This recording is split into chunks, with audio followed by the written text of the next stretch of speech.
Assalamualaikum. Kali ini kita membahas isu valuasi terkait dengan siklus hidup perusahaan. Salah satu penentu utama value adalah kemampuan perusahaan dalam menghasilkan arus kas. Nah, arus kas inilah kemampuan perusahaan dikaitkan dengan kemampuan menghasilkan pendapatan atau sales dan laba serta investasi yang dilakukan. Oleh karena itu, sangat penting memahami bagaimana pola arus kas ini ketika dikaitkan dengan siklus hidup sebuah perusahaan. Terdapat 5 tahap dalam siklus hidup perusahaan, dari startup, rapid expansion, high growth, mature growth, dan terakhirlah decline. Atribut yang muncul dalam siklus itu antara lain adalah laba, riwayat, berapa lama umur perusahaan, keberadaan pembanding atau benchmark, kemudian sumber dari value itu sendiri, apakah dari existing asset atau dari pertumbuhan.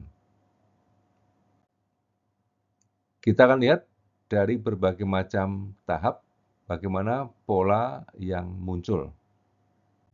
Baik, kita lihat di sini ada 4 atribut yang akan kita bahas, dari pendapatan, histori dari operasi, comparable firm atau benchmark, yang terakhirlah sumber dari value-nya itu sendiri.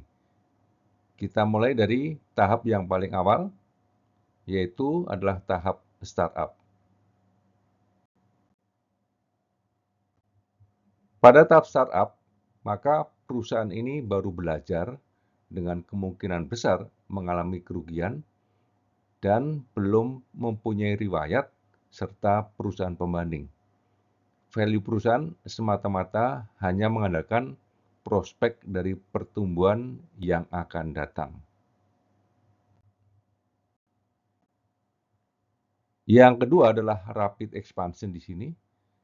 Pendapatan mulai tumbuh walaupun masih mengalami kerugian, mulai terdapat sejumlah riwayat perusahaan, pembanding mulai muncul, value perusahaan sangat mengandalkan prospek pertumbuhan yang akan datang.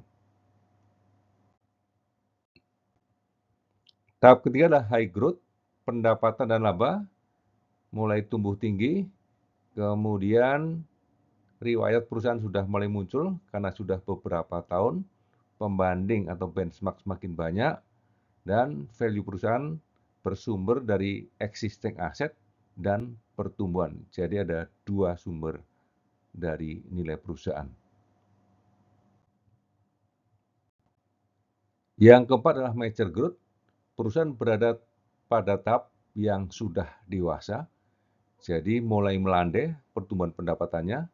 Riwayat operasi perusahaan dapat digunakan dalam valuasi dan sudah banyak sekali pembanding yang muncul pada berbagai macam tahap, artinya ada yang baru mulai, ada yang sudah mature, ada yang sedang tumbuh, dan value dari perusahaan lebih banyak bertumpu pada existing asset yang ada.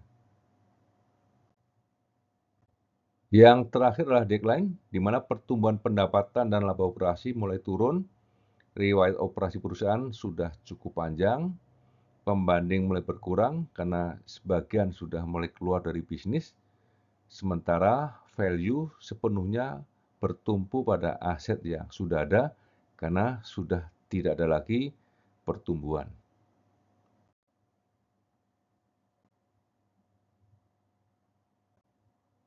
Baik, kita sampai di catatan akhir. Sekali lagi, bahwa penentu value salah satu yang utama adalah arus kas. Arus kas ini akan bervariasi tergantung siklus hidup perusahaan. Oleh karena itu, sangat penting pada waktu menilai untuk memperhatikan perusahaan tersebut sedang berada pada siklus pertumbuhan yang mana. Demikian, semoga bermanfaat. Wassalamualaikum warahmatullahi wabarakatuh.